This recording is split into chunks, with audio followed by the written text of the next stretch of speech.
quinta brigada, rumba la rumba la rumba la, viva la quinta brigada, rumba la rumba la rumba la. They were the first Americans to take up arms against fascism, the Abraham Lincoln Brigade.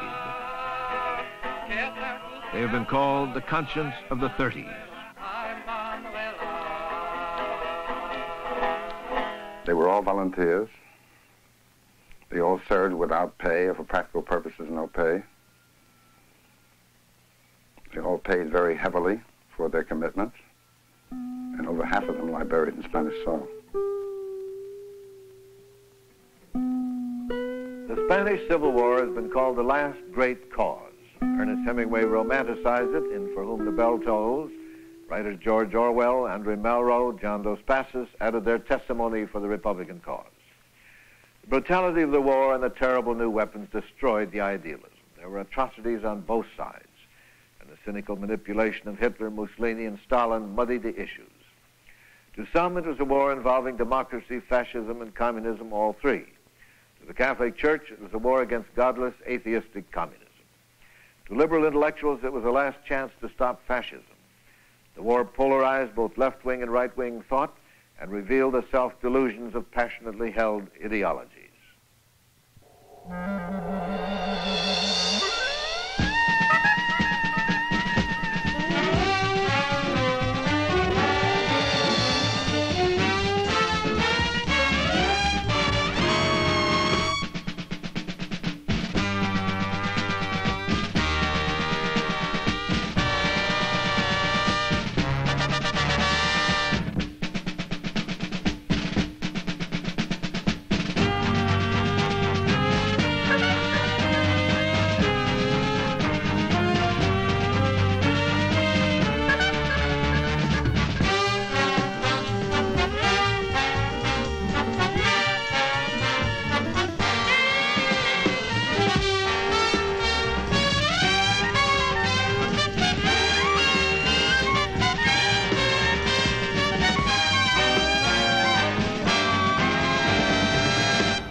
The marks of civil war still scar the landscape of Spain, a land of stark contrasts and harsh realities, the country that inspired Cervantes, Goya, and the Inquisition.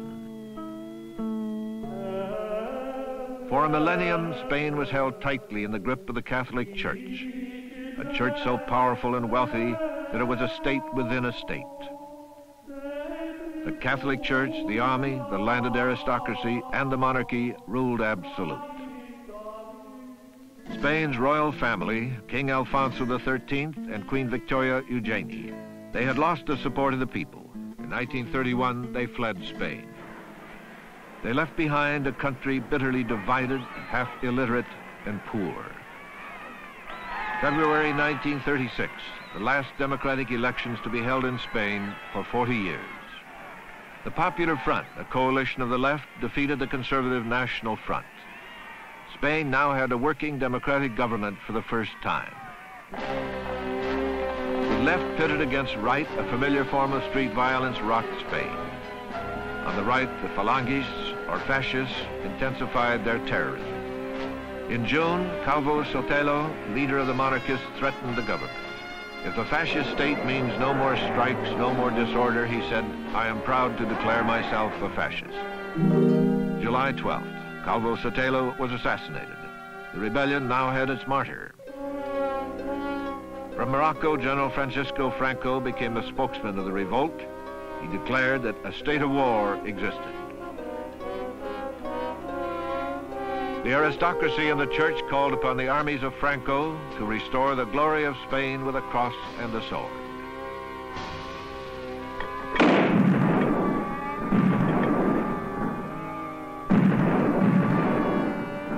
The Spanish Civil War was underway. It was a holy war and a class war. The war quickly became a bloodletting. On the Loyalist side, in the first 3 months, frenzied mobs turned on their oppressors, the landowners, and the clergy. Hundreds of priests and nuns were murdered. On the Franco side, terrorism was a calculated military policy to control the local populace.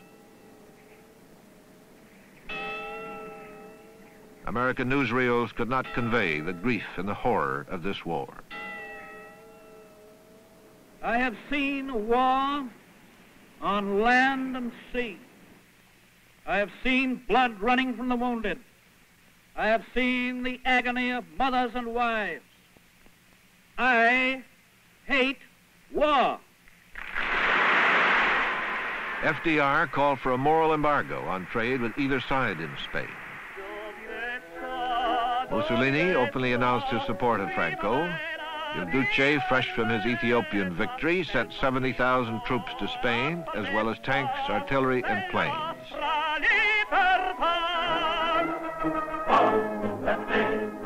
Hitler, buoyed by his success in the Rhineland, sent his elite Condor Legion, bombers and fighters of Germany's new Luftwaffe, anxious to taste combat.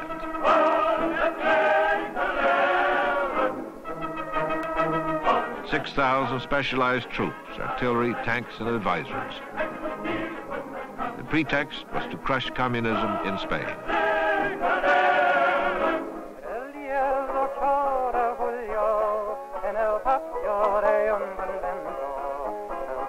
The Republican government undertook the overwhelming task of creating a people's army.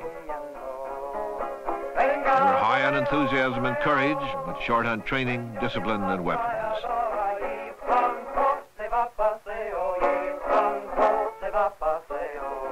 The Loyalists' loud slogans and stirring songs smothered the ominous silence from Britain and France.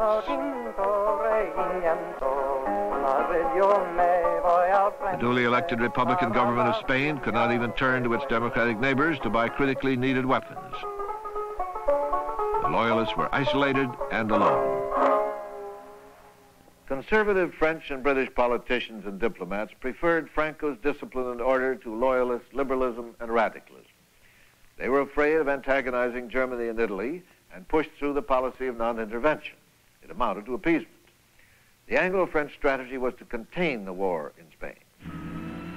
France closed its borders and sealed off Spain. The policy of non-intervention, prohibiting aid to either side in Spain, became official. The Non-Intervention Committee met in London and soon became a mockery. Germany, Italy, and Britain kept it bogged down in procedural disputes and red tape. America never joined. The United States profiteers rushed to ship arms to Spain before the new arms embargo law went into effect. A race was on. One company, Vimmelert of Jersey City, shipped nearly $3 million worth of aircraft engines to the Loyalists. The cargo arrived dockside in time to beat the arms embargo by 1 day. The last pictures of the ship were taken in Hoboken Harbor. The Mar Cantabrico was intercepted by Franco forces who captured the military equipment and executed the Spaniards among the crew. Texaco sold oil to Franco on credit during the war, and a DuPont subsidiary supplied Franco with bombs. Stalin was cautious about intervention in Spain. Because of the neutrality violations of Italy and Germany, Russia finally sent tanks, planes, and advisors, but no infantry. The Spanish Civil War, for some curious reason, was a tremendously emotional cause with all of Western liberalism and left-wing opinion. More than anything in this century, it seems to me. There was huge enthusiasm and people were fired up. And I think Stalin, I suspect that he was afraid that the Russians would become imbued with this same spirit and would become too close to non-communist socialist circles in the rest of the world. I suspect this was very strongly in his mind. From all over the world, 40,000 volunteers organized by the Communist International came to fight for the Spanish Republic. They were called the International Brigades.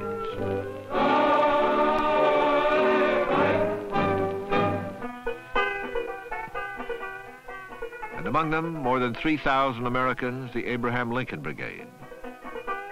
civilian army of liberals, socialists, and idealists who years later would all be branded as communists.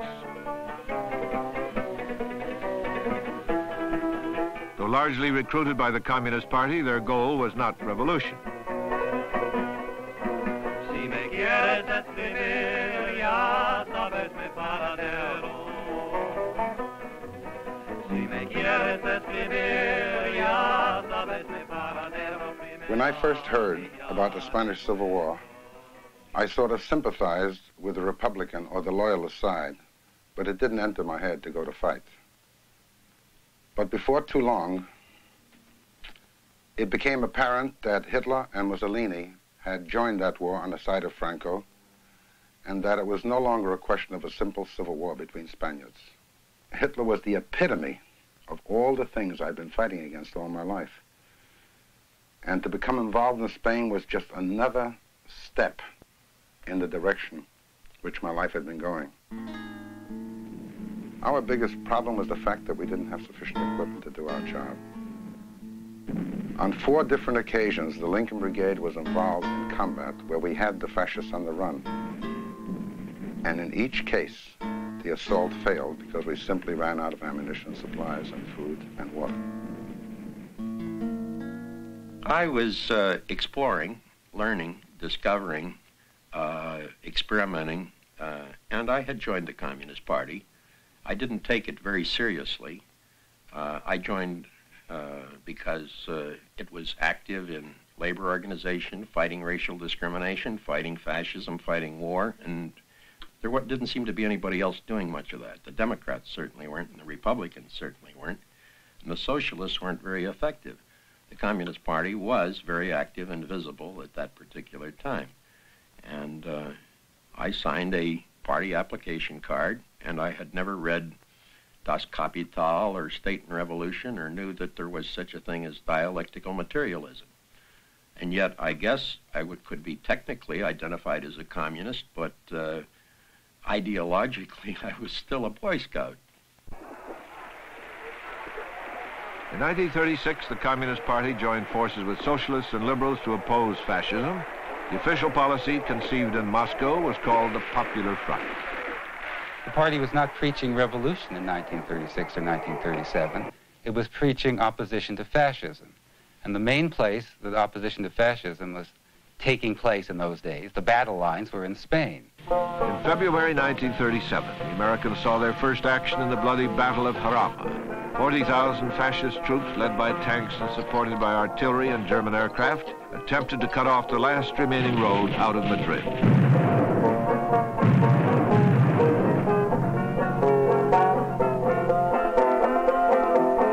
Viva la quinta brigada!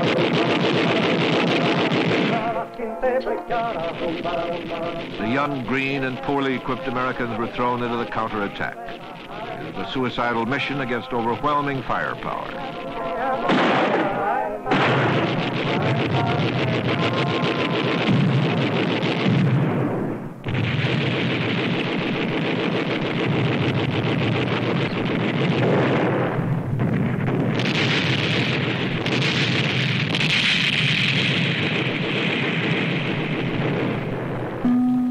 .450 Americans went into the Battle of Jarama. 300 were killed or wounded. One brigadier described the horror in poetry. Death stalked the olive trees, picking his men. His leaden finger beckoned again and again. In spite of appallingly high casualties, the Lincolns served in every major campaign of the war.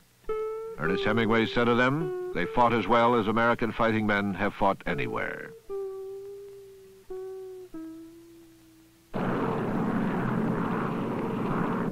November 36, the Franco forces unveiled a new tactic, terror bombing of civilians. Madrid became the first major European city to experience a blitzkrieg. Hemingway called it mechanized doom.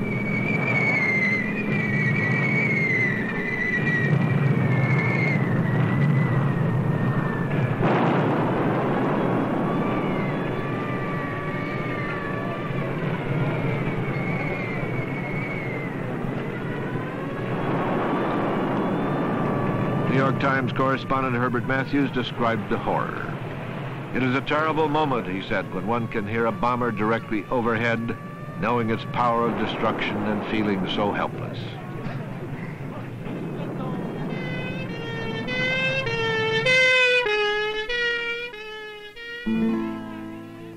It's rather strange that Hitler never learned from this that bombs may break the bodies but not destroy the spirit of the people. In April '37, the German Condor Legion bombed the Basque town of Guernica, later to be immortalized in Picasso's famous painting.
Guernica crystallized American public opinion. Even conservative Life magazine described members of the Lincoln Brigade as American fighters against fascism.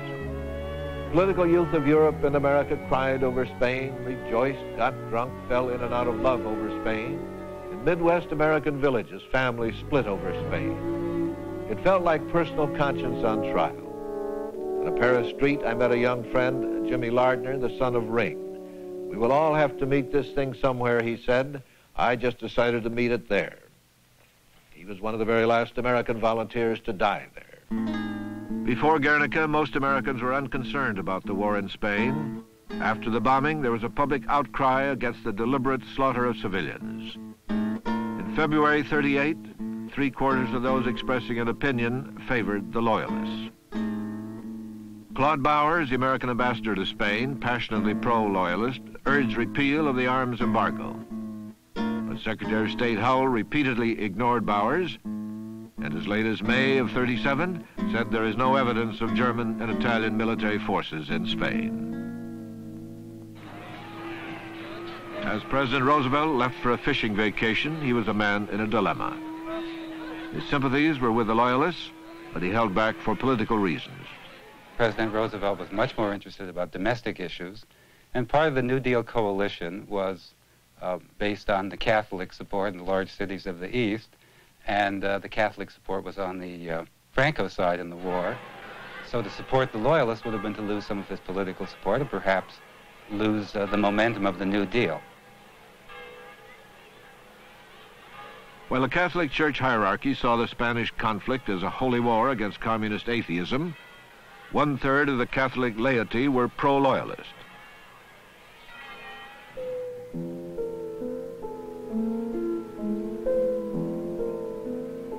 The hardships of the Civil War soon fell upon the children of Spain.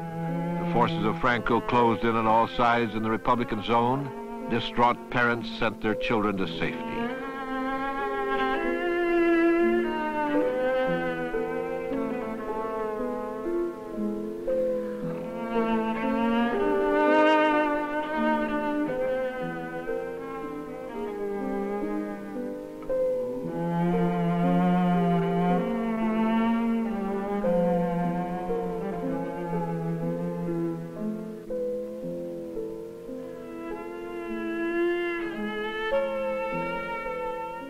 Most of the children would never see their parents or their country again.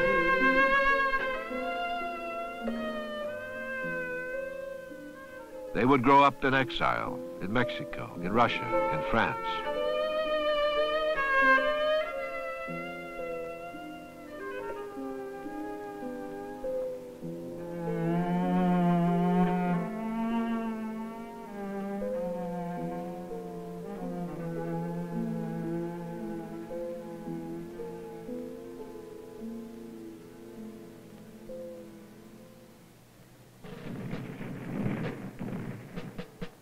We hoped, rather naively it turned out, that our conduct would so arouse the passion of the American people as to perhaps bring about a change in American policy. Imagine the cruel and painful paradox of being an American soldier fighting against fascism and not being able to carry an American gun.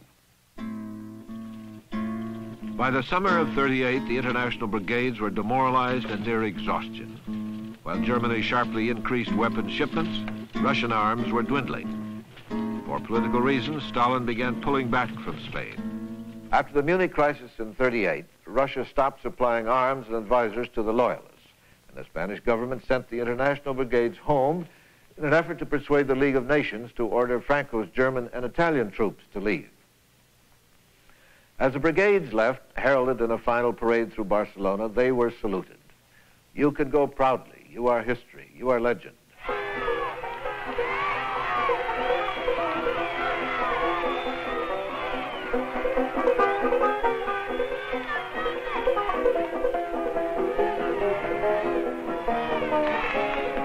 What name do we give men who fought for a cause in which they believed, hero or villain?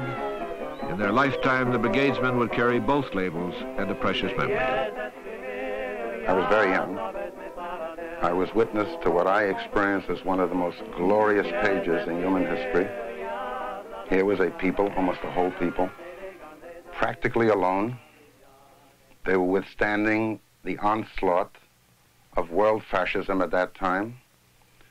They had been abandoned by their sister democracies, England and France and our own country. Nevertheless, they resisted, not just for Spain, but for all of us, for 3 years. They paid an enormous price, and the glory, and that's the best word I can choose, that was the Spanish people at that time, still shines for me. And their defeat, that enormous tragedy, a tragedy for all of us, still is an active wound in my heart.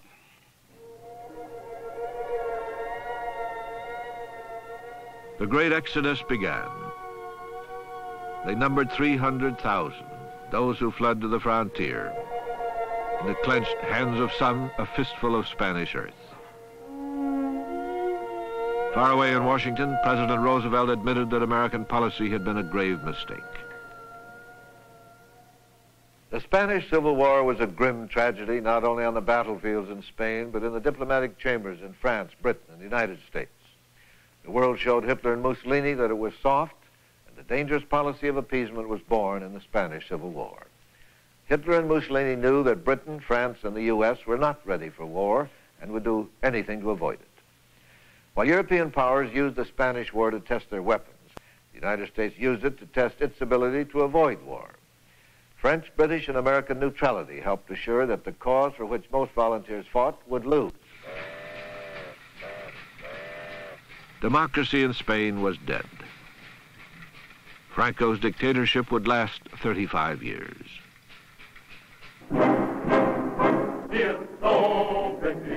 Berlin, June 1939. Adolf Hitler decorated the Condor Legion for its valor in Spain. For the first time, he publicly acknowledged their role in that war. 3 months later, they would be in Poland. 1 year later, in Paris.